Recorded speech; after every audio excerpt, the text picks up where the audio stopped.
Hello again, everybody. This should be day 10, angles formed by tangents and secants. Last day 9, we went over angles formed by chords. So now you guys should be well aware of all the angles inside a circle. So you had your central angle, you had your inscribed angle, and you had your floater angle. Now today what I want to discuss is 1, what about angles outside the circle? And 2, what about angles that aren't outside, they aren't inside, they're kind of in between? I want to talk about those. So by the time we're done with today's lesson, I should be able to throw any type of angle at you guys within a circle, and you guys would be good to go. So the first vocabulary term let's talk about is what's called a secant. You guys know a tangent line intersects the circle in exactly one spot. Well, a secant line intersects a circle in exactly 2 spots, all right, 2 points. All right, so it goes through the circle in 2 points. That's called a secant. Secant, all right? Okay, and as you can see here from my diagrams, we now have angles that are formed outside the circle. So this first diagram here is formed by 2 tangents. The next diagram is formed by a tangent and secant. And finally, this third diagram here, the angle A on the outside is formed by 2 secants. Okay. All right. No matter how it's formed, no matter how the angle is formed, as long as it's on the outside of the circle. All right. So an angle outside the circle.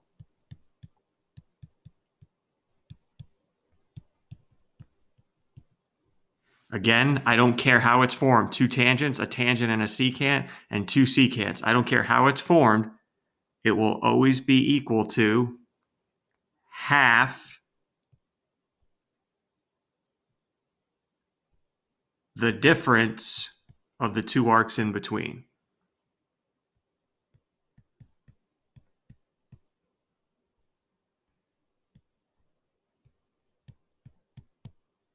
And I'll show you what I mean by that in a second.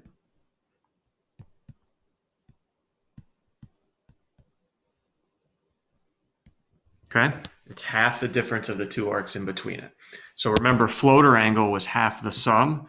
Well, now when the angle's on the outside, it's half the difference. So let's take an example here. So let's look at angle B above. First diagram, angle B. That would be found by taking half of the major arc, ADC, and subtracting the minor arc, AC. Notice how those 2 angles are in between. All right, in between it. Okay. All right. So let's keep moving on here. I'm going to throw all the theorems at you at once here today, and then we'll break it down slowly by doing the examples. All right. One combination we have not talked about. We've talked about 2 chords, 2 tangents, 2 secants, a tangent and a secant. Well, what about a tangent and a chord, which I have right here? Okay, a tangent and a chord. So I'm talking about angle CAB here. All right, angle CAB, which is formed by, again, tangent CA and chord AB. All right, how that is found? An angle formed by a tangent and a chord is half its arc measure.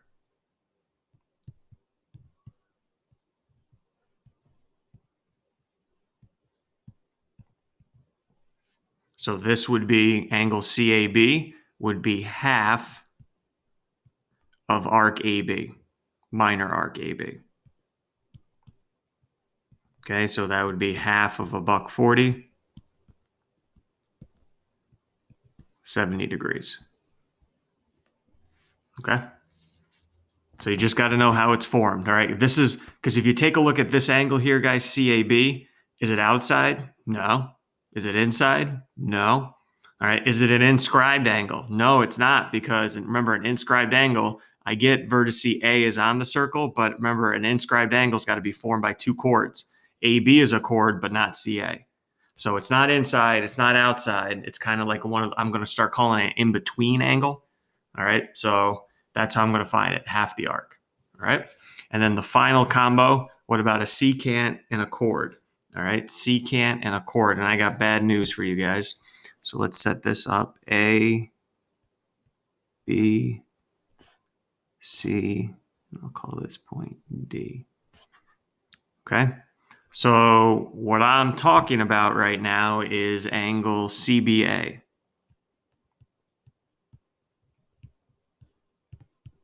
Okay. That's formed by a chord and a secant. And here's the bad news, everyone. If you have an angle formed by a chord and a secant, there is no rule for it. So I know you're panicking right now. No rule, but how can I still find it? All right, well, let's look at the diagram, guys. Hey, let's look at the diagram. I'm pretty sure you guys could find the angle that's adjacent to it, this one right here, CAD, because that's inscribed. And then what's the relationship between CBA, the angle formed by the secant and the chord, and that inscribed angle? They're supplementary. They're a linear pair. So to find CBA, I don't have a rule, but look for angles next to it, specifically inscribed angles. All right, so to find CBA here, I would do 180 minus angle CAD, the inscribed angle. Okay, so there may not be a rule to find the actual angle right away, but you could probably find angles around it and go from there. Okay, all right, I know I just threw a lot at you. Let's get going and see what we can do here. Okay, number one may look a little familiar because we just did this problem, but angle CAB. If you take a look, CAB, is it inside? Nope. Is it outside? Nope. It's kind of one of those between angles, and I see that it's formed by a chord AB and tangent CA. So I know the rule for a tangent and a chord is I take half the arc. So I'm going to, again, take half of 140, and that'll be equal to 70 degrees, okay? All right, how about this next one? Find arc AB, and I will let you know that that's major arc AB. Okay, you're going to need to know that because there's two arc ABs here. Major arc AB. Well, take a look where the 160 is. It's not inside, it's not outside. It's one of those between angles that's formed by a tangent and a chord. And I usually find it by taking half the arc measure. So if I know the angle, so here, just let me show you guys here. I'll put a D right there. Angle BAD would be found by taking half of major arc BA. All right, I already know that's 160 is equal to half of BA. So multiplying by 2, arc BA ends up being 320 degrees. Okay, so just going backwards on that. All right, let's keep trucking. A couple more different types of angles here. All right, now it's asking me for angle X. It's not inside, it is definitely outside. So once you tell me it's outside, my questions and our discussion's over. I don't care how it's formed, secants, chords, tangents, don't care. If you tell me an angle's on the outside, I automatically know I am going to take half the difference of two arcs. And you just got to find the arcs inside that angle, which in this case would be the bigger one, 90, minus the smaller one, 20. Okay? So X is going to end up being 35 degrees.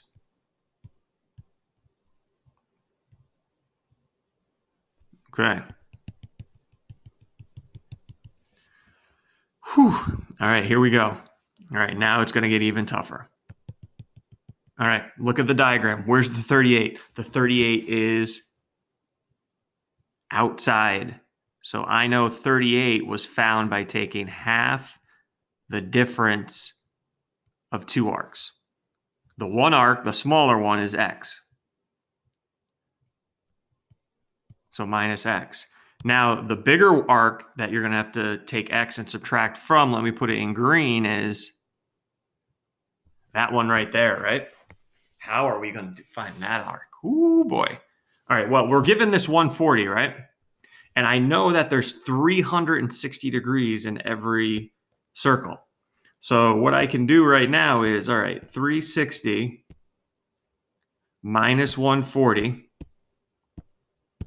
I know there's 220 degrees left. All right, after I subtract that 140 from 360, there's 220 degrees left. And if this part right here is X, how can I express what that green arc is if I know there's 220 degrees total between the two of them? I could say, hey, that's got to be 220 minus whatever arc x is. So that's the bigger arc right now, is going to be 220 minus x minus x. So here's your bigger arc, 220 minus x minus the smaller one, which is x. All right, hopefully that made sense where I got that 220 from and why that arc is 220 minus x. All right, let's clean up things a little bit now. So 38 equals 1/2 220 minus 2x. And as you guys know from the previous video, I don't like distributing fractions, so I'm going to multiply both sides by 2. So if I multiply both sides by 2, this will be 76 equals 220 minus 2x. You guys can finish the algebra from there. Hopefully x ends up being 72 degrees. Okay, so hopefully you pick that one up to go to the next one. All right, where is, on number 5, where is that 60? That's on the outside. So I can say it was 1/2 of 2 arcs being subtracted, the smaller one being x. All right, what about this blue arc then? How can you express to me what the blue one is? Well, again, what's the total of the 2 arcs there? 360 degrees, right? So if I take x away from it, the remaining arc's got to be 360 minus x. Okay? And now I'll let you guys go from there. 60 equals 1/2 360 minus 2x. Multiply both sides by 2. I get 120 equal to 360 minus 2x. You finish the algebra on this one. X should come out to be 120 degrees. Okay? So hopefully we're all good there. All right, now we can really load up on these big dog, beast mode, big mama circles, the multi-part questions here. And remember what I said to you last time you watched the video? The key to these multi-part circle questions is knowing what the arcs are. If you know what the arcs are, you guys should be good to go. All right, so let's read through the directions carefully because last video I missed a direction and it got me rattled. So let's not do that again. All right, so arc AB is 150. Okay, so arc AB, so 150 is less than a semicircle, so it's got to be talking about this AB right here, 150. Chord EOD is a diameter. That's helpful to know because I got 180 degrees. And also here, it says that AB and AD are congruent to each other. Okay, those are chords, remember? AB and AD are congruent. So I'm going to bring up a theorem from the first third of this unit, which says, I'll put it way down here, congruent chords imply I have what? Congruent, can you guys fill in the blank there? If I have congruent chords, I have congruent arcs. Okay, so if AB and AD are congruent, that must mean if AB is 150, AD is also 150 degrees. Okay, hopefully we see that right there. AD and AB are congruent, but the chords are congruent, so their arcs are congruent. That's going to be huge. Okay, before I even get into the questions, can we find any other arcs? Well, if AD is 150, EOD is a diameter. How about AE, guys? Can you find what arc AE is for me? I'm hoping you're saying to yourself that's 30 to make up 180 degrees for a semicircle. Yep. Okay, and then what about BD? BD is the only one I haven't found yet. Well, take a look. I got 150 from B to A to D is another 150. So how much is left for the circle for BD? Well, 150 and 150 is 360. It's not 360, 300. And 360 minus 300 should give you 60 degrees for that one. Okay? All right, here we go. So we just finished part A, which was, it's going to be Arc AD 150 because it's congruent to arc AB. All right, here we go. Now we're going to get crazy. Angle BAD. BAD. Ready? Inside or outside? Definitely inside. It's inside the circle. Is it central? No. Is it inscribed? Yep. Yes, it is. So now you got to get your brain going. What's the rule for an inscribed angle? It's half the arc it's drawn to, and it's drawn to an arc of 60 degrees. So angle BAD should be 30. Okay, 30 degrees. Okay, hopefully we're good there. Angle BAD. Good. All right, so I'm going to just plug in 30 right there. Okay, how about C? Angle ACD. ACD, inside or outside?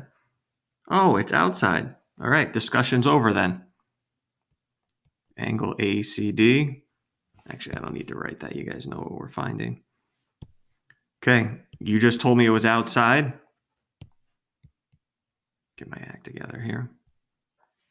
If you told me it was outside, I don't care how it's formed. We're going to subtract two arcs right now.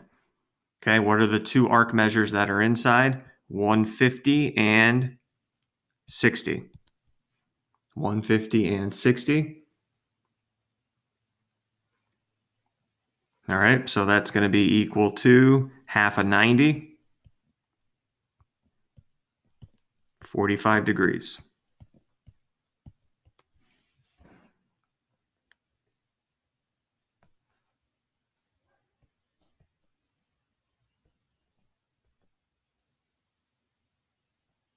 Good. Hopefully we're good there. Okay, next up, I'm running out of room here. All right, letter D, which is angle EFB. So EFB, inside or outside? It's inside. Central angle, nope. Inscribed, nope. That is a floater angle from last video. So to find the floater angle, I'm going to take half the sum. Okay, so it's going to be half of its arc. So angle EFB,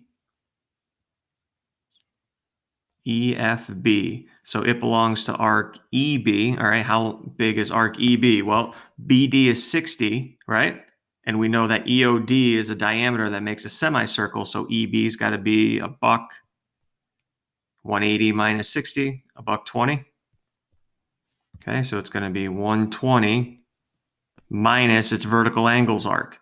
So if you take a look, EFB, look at its vertical angle, AFD, that arc belongs to 150. Okay, adding them because it's a floater, adding them. So I'm going to take half of 270, which is 135 degrees for that one. Okay, so EFB, EFB, 135 degrees. All right, let's keep trucking. Sorry, I'm running out of room. EDA, inside or outside? It's definitely inside. Central or inscribed? It's inscribed. So I'm going to take half of its arc, which is 30, and that'll be equal to 15 degrees. That was a quickie. And then how about F? Angle EDC. They always have a tricky one at the end there for you. EDC. Okay, EDC, it's not inside, it's not outside. I guess we could call it one of those between angles, right?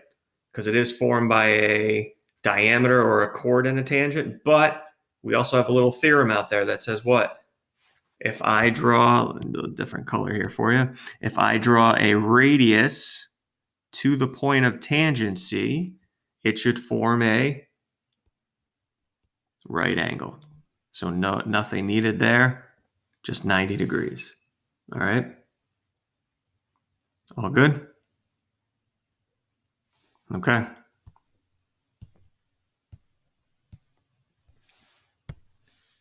Okay, next up, last one.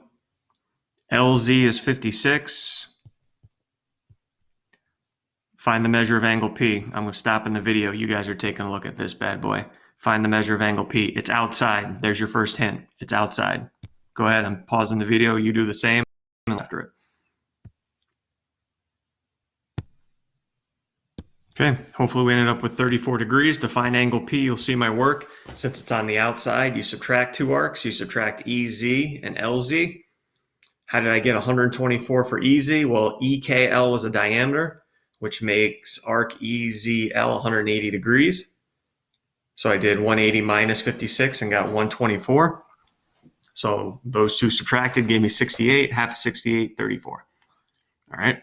And really, here's the end to what Circle Quiz 2 is going to be on. Circle Quiz 2 is going to be on every type of angle, inside, outside the circle. So if you start with inscribed angles and go through your notes, that's Circle Quiz number 2. Any possible angle formed in a circle, inside, outside, or between. Okay, guys. Talk to you guys later.